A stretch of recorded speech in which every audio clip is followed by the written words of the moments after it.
Hello students, today we are going to discuss about class 9th science. और 9th science में इससे पहले के वीडियो में आप लोगों ने देखा था states of matter.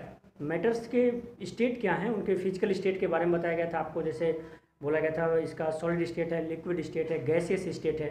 But today we are going to discuss about how can you change state of matter. आप मैटर के स्टेट को कैसे चेंज कर सकते हो with the changing of temperature, in the effect of temperature, in the effect of melting point and BP boiling point।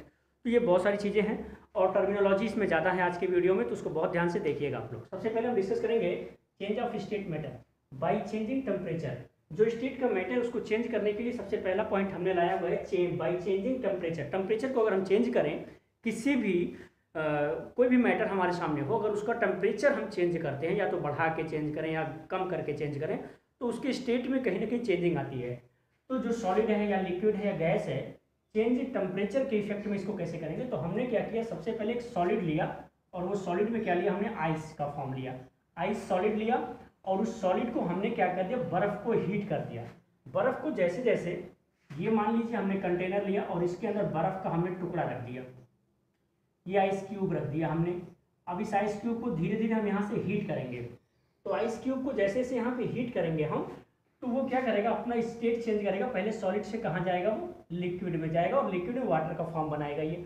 और ये अगर हमने हीट करना कंटिन्यू रखा, लिक्विड को भी अभी हीट ही किए जा रहे हैं, तो धीरे धीरे ये लिक्विड चेंज हो जाएगी वेपर्स में, और वो वेपर्स जो होगी वो गैसियस स्टेट में होगी। तो वेपर्स जो वाटर कन्वर्ट हो रहा है गैस में, वो भी इफेक्ट ऑफ टेम्परेचर के वजह से हो रहा है। और ये लिक्विड में चेंज हुआ है सॉलिड, तो ये भी इफेक्ट ऑफ टेम्परेचर से ही हुआ है। तो कोई भी सॉलिड होती है, तो अगर हम उसका टेम्परेचर चेंज करते हैं, जैसे यहाँ पे हमने क्या किया, सॉलिड का टेम्परेचर बढ़ाया है, फिर और भी बढ़ा दिया वाटर को, और उसको और भी बढ़ाते चले गए, टेम्परेचर डाउन नहीं कर रहे हैं, तो ये धीरे धीरे हमारा जो सॉलिड बर्फ का फॉर्म था वो लिक्विड वाटर में चेंज हुआ, और टेम्परेचर फिर भी इंक्रीज किया जा रहा है, तो वो वाटर धीरे धीरे से किस में गया, वेपर्स में, गैसियस स्टेट में चेंज हो गया। तो हम टेम्परेचर को इंक्रीज करके भी उसका स्टेट चेंज कर सकते हैं। दूसरा इसका है स्टेट मैटर को चेंज करने का बाई चेंजिंग प्रेशर। अब जैसे हमने कोई गैस लिया और गैस को पहले लिक्विड में कन्वर्ट करेंगे, और वो लिक्विड फिर से कन्वर्ट हो जाएगी किसमें, सॉलिड में चली जाएगी।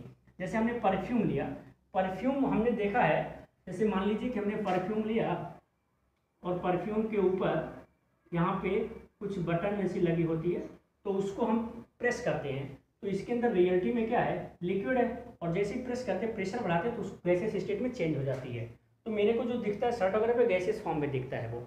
तो यहाँ पे हमने क्या किया, परफ्यूम का है, और अगर हमने कार्बन डाइऑक्साइड का सॉलिड फॉर्म ले लिया, कार्बन डाइऑक्साइड का सॉलिड फॉर्म लिया और उसको हमने हीट कर दिया, तो कार्बन डाइऑक्साइड का सॉलिड फॉर्म लिया और हीट किया, तो it can not be change in the liquid state, it may change only gaseous state. अगर इस कार्बन डाइऑक्साइड सॉलिड फॉर्म को हमने हीट किया, तो लिक्विड में नहीं हुआ, डायरेक्ट किस में चला गया, गैस में चला गया, डायरेक्ट गैस में गया, तो गैसियस स्टेट में चेंज हुआ ये गैस। और किसकी वजह से, मेल्टिंग पॉइंट की वजह से। The temperature at which a solid melts मतलब पिघलना, melts to form liquid at atmospheric pressure is called melting point. Atmospheric pressure जो है उसी के ऊपर अगर ये हमने उसको क्या किया है, हीट कर, धीरे धीरे से उसको हीट किया है, जिससे सॉलिड मेल्ट्स टू फॉर्म। और सॉलिड मेल्ट कब करेगा, सॉलिड मेल्ट्स तो तब करेगा जब हम उसको हीट करें या उसके बाद प्रेशर बढ़ा रहे हों। तो यहाँ पे हमने फिर वही लिया है आइस वाला, और आइस को हमने धीरे धीरे से हीट कर दिया, यहाँ से हीट करने के बाद वो धीरे धीरे पिघलता शुरू हो गया। लेकिन जब तक आइस क्यूब हमने डाला धीरे धीरे पिघला, और हम यहाँ पे टेम्परेचर लगा रखे हैं मशीन उसको चेंज करने के लिए, तो अगर यहाँ आइस की एक छोटी सी भी क्यूब बची रहेगी, तो टेम्परेचर यहाँ 0 डिग्री ही दिखाएगा। क्यों, बिकॉज इसमें क्या होगा, जब तक आइस का कोई एक पार्ट भी बचा रहेगा, तब तक ये टेम्परेचर 0 डिग्री ही दिखाएगा। जब पूरी आइस मेल्ट कर जाएगी, पूरी आइस पिघल जाएगी, यानी वाटर में चेंज हो जाएगी पूरी की पूरी आइस, तब यहाँ पे टेम्परेचर आपको फ्लक्चुएट दिखेगा, इंक्रीजेस दिखेगा, अराइज होगा टेम्परेचर। यहाँ पे ये ड्यू टू लेटेंट हीट है fusion. The amount of heat required, मतलब वो जो जितनी भी उष्मा मेरे को जरूरत पड़ती है, जितनी भी उष्मा जरूरत पड़ती है to change 1 kg solid, 1 kg solid को अगर 1 kg सॉलिड को अगर मेरे को चेंज करना है लिक्विड में, तो उस 1 kg सॉलिड को लिक्विड में चेंज करने के लिए जितनी हीट की रिक्वायर्ड होती है, उसको हम क्या बोलते हैं, लैटेंट हीट ऑफ फ्यूजन बोलते हैं। तो ये इसी वजह से हुआ है। इसका आइस का एक पार्ट लिया हमने, उसको धीरे धीरे हीट पिघलाते गए, हीट की वजह से तो मेल्ट करता गया, वाटर में कन्वर्ट हुआ, बट क्या हुआ, यहाँ टेम्परेचर जीरो ही दे रहा है, बिकॉज यहाँ पे अभी कुछ आइस के पार्ट बचे हुए। जब आइस का जीरो पार्ट बचेगा यानी कुछ भी नहीं बचेगा, पूरा वाटर हो जाएगा, तो टेम्परेचर यहाँ पर धीरे धीरे अपना इंक्रीज होता चला जाएगा। और फिर भी आप हीट करते जा रहे हो तो टेम्परेचर 100 डिग्री जाएगा, जहाँ पर ये लिक्विड जो सॉलिड से चेंज हुआ था वो वेपर्स के फॉर्म में निकलनी शुरू हो जाएगी। और ये तब पॉसिबल होगा जब टेम्परेचर 100 डिग्री सेंटीग्रेड होगा। उसके बाद बॉइलिंग पॉइंट पे आते हैं हम लोग। बॉइलिंग पॉइंट क्या होता है कि वह टेम्परेचर है जिस पर कोई भी लिक्विड गैसेस फॉर्म में चेंज हो जाती है। The temperature at which a liquid, वह तापमान जिस पर कोई भी द्रव, the temperature at which a liquid boil to form, boil to form मतलब कि उसको वेपर फॉर्म में चेंज करना, boil to form vapours at atmospheric pressure. Atmospheric pressure के ऊपर किसी भी लिक्विड को हीट करने के लिए उसको यानी कि तब तक हीट करना जब तक वो वेपर फॉर्म में चेंज नहीं हो रही है। तो किसी भी लिक्विड को वेपर्स के फॉर्म में एटमॉस्फेरिक प्रेशर पर रखते हुए वेपर्स के फॉर्म में चेंज करने के लिए जो रिक्वायर्ड हीट की होती है उसको हम बोलते हैं क्या, बॉइलिंग पॉइंट बोलते हैं। यहाँ पे लिखा भी है the temperature at which a liquid boil to form vapours at atmospheric pressure called its boiling point. उस लिक्विड के लिए वो क्या होता है, बॉइलिंग पॉइंट होता है। और बॉइलिंग पॉइंट सबके डिफर करते हैं। वाटर का 100 डिग्री है, तो वाटर का 100 डिग्री है, तो ये कोई ज़रूरी नहीं है कि बाकी जितने भी कंपाउंड लिक्विड फॉर्म में होंगे उनके सबके 0 डिग्री 100 डिग्री ही होंगे। और ये क्यों होता है, ये लैटेंट हीट कैसे, latent heat of vaporisation, the amount of heat required to change 1 kg liquid to its gaseous state. 1 kg liquid को गैसियस स्टेट में कन्वर्ट करने के लिए एक स्टैंडर्डाइज है 1 kg एक स्टैंडर्डाइज पैरामीटर है। तो 1 kg लिक्विड को heat required to change, the amount of heat required to change 1 kg liquid to its gaseous state. 1 kilogram liquid को गैसियस स्टेट यानी कि वेपर्स के फॉर्म में चेंज करने के लिए जिस तापमान की रिक्वायरमेंट होती है, जिस हीट की रिक्वायरमेंट होती है उसे हम लैटेंट हीट ऑफ वेपराइजेशन बोलते हैं। उसके बाद आता है सब्लिमेशन, और ये इंपॉर्टेंट है आप लोगों के लिए, एग्जाम में पूछा जाता है सब्लिमेशन, जिसको बोलते हैं ऊर्ध्वपातन।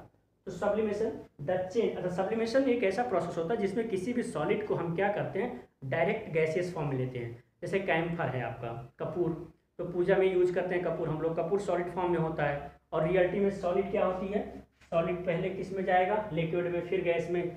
तो कपूर को पहले पिघलना है, पानी बनाना है, फिर गैस में जाना, जबकि ऐसा नहीं होता। कैम्फर क्या होती है, डायरेक्ट सॉलिड से गैसियस स्टेट में जाती है।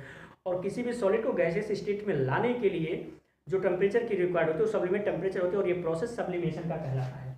The change of solid direct इसमें वेपर्स में जाना, directly to vapour on heating and vapour into solid on cooling. उसको सॉलिड को हीट करो तो वेपर में जाएगा, और अगर उसको कूल कर दो तो फिर से वो सॉलिड में आ जाएगा। Vapours on heating and vapour into solid on cooling, cooling के बाद सॉलिड में जाएगा without passing through the liquid. Liquid में नहीं आएगा, या तो डायरेक्ट सॉलिड से गैसियस में जाएगा, फिर गैसियस से कूल कर दो तो डायरेक्ट वो सॉलिड में आएगा। लिक्विड का फेज बीच से गायब हो रहा है, लिक्विड स्टेट कॉल्ड सब्लिमेशन। अब इसमें एग्जांपल एक है कैम्फर का, कैम्फर बोले तो कपूर। तो कपूर को आप हीट करते हो, जैसे ही उस पर आग लगाए तुरंत जलना शुरू हुआ, सीधे गैसियस स्थिति में एटमॉस्फेयर के अंदर इंक्लूड हो गया। फिर अमोनियम क्लोराइड है, ammonium chloride NH4Cl solid form का होता है ये, और इसको अगर आप हीट करते हो, अगर आप इसको हीट करते हो तो ये वेपर में जाएगी। और अगर यहाँ पर इस अमोनियम क्लोराइड का, ये अमोनियम क्लोराइड है, यहाँ मान लीजिए ये कोई पॉट है, इसमें अमोनियम क्लोराइड हमने भर रखा है NH4Cl, और इसको हीट किया, ये वेपर्स के फॉर्म में गई, यहाँ से टकरा करके कूलिंग होगा। जैसे ये कूल सरफेस ये है, कूलिंग सरफेस से टकराएगी, फिर से सॉलिड फॉर्म में यहाँ बैठ जाएगी। फिर आता है नैफ्थलीन बॉल्स। नैफ्थलीन बॉल्स का मतलब कुनैन की गोली, आपने देखा होगा जब हम लोग बॉक्स वगैरह में या सूटकेस वगैरह में कपड़े रखते हैं, बहुत दिनों के लिए रखते हैं, तो उसमें वाइट कलर की बॉल जैसी, जस्ट लाइक ये है नैफ्थलीन बॉल्स। तो हम इसको क्या करते हैं, बॉक्स वगैरह में रख देते हैं, और कपड़े अपने फाइल वगैरह रखना है कहीं पे, अलमीरा वगैरह में फाइल रखनी है, वहाँ पे कीड़े ना आए, किसी तरह का कोई उसका वेस्टेज ना बने, तो उसमें हम व्हाइट बॉल्स रख देते हैं जिसे हम नैफ्थलीन बॉल्स बोलते हैं। और वो धीरे धीरे सॉलिड से कहाँ होती है, जब आप 2-4 महीने बाद देखते हो उस अलमीरा को ओपन करके, तो वो धीरे धीरे बॉल्स गायब हो जाती है, बिकॉज वो कन्वर्ट हो चुकी है किसमें, गैसियस स्टेट में, वो उड़ चुकी है, लेकिन स्मेल उसकी वहाँ पे आपको दिखेगी, नैफ्थलीन बॉल्स। और ये नैफ्थलीन बॉल्स का यूज जो करते हैं हम लोग, ये कपड़े वगैरह को मेंटेन करने के लिए, फाइल्स वगैरह हो या बहुत सारा पेपर वगैरह या कुछ भी डॉक्यूमेंट हो तो वहाँ पे सेफ रहे, किसी तरह का कोई डिस्टर्बेंस ना हो उस पर, तो ये हम नेफ्थलीन बॉल्स का रखते हैं। तो आप यहाँ change of state of matter में देखा है, बाई चेंजिंग टेम्परेचर को इंक्रीज करके भी आप सॉलिड से लिक्विड लाओगे, लिक्विड से गैस लाओगे, जिसका एग्जांपल कार्बन आइस का सॉलिड दिया है। और चेंजिंग प्रेशर में आप क्या करते हो, गैस से लिक्विड, लिक्विड से सॉलिड ले गए हो, जैसे परफ्यूम है CO2 का डायरेक्टली गैस में जा रहा है। और मेल्टिंग पॉइंट, जो टेम्परेचर किसी भी सॉलिड को पिघलने के लिए ज़रूरत होती है उसको हम मेल्टिंग पॉइंट बोलते हैं। फिर गया बॉइलिंग पॉइंट, जो लिक्विड को वो टेम्परेचर रिक्वायर्ड हो जिसमें वो वेपर्स फॉर्म में जा रहा हो तो उसको हम बॉइलिंग पॉइंट बोलते हैं। और लेटेंट हीट वेपराइजेशन का वही है जो 1 kg लिक्विड को गैसियस स्टेट में ले जाती है। फिर यहाँ सब्लिमेशन करती है कि वो सॉलिड का फेज जिसको हीट करने पे वेपर्स में डायरेक्ट चेंज करे और कूलिंग के बाद डायरेक्टली वो सॉलिड में आ जाए, तो उसको हम सब्लिमेशन बोलते हैं। एग्जाम्पल है कैम्फर, अमोनियम क्लोराइड और नेफ्थलीन। तो आप इनको चेक करिएगा, बाकी फिर वीडियो आपको मिलेगी। Thank you.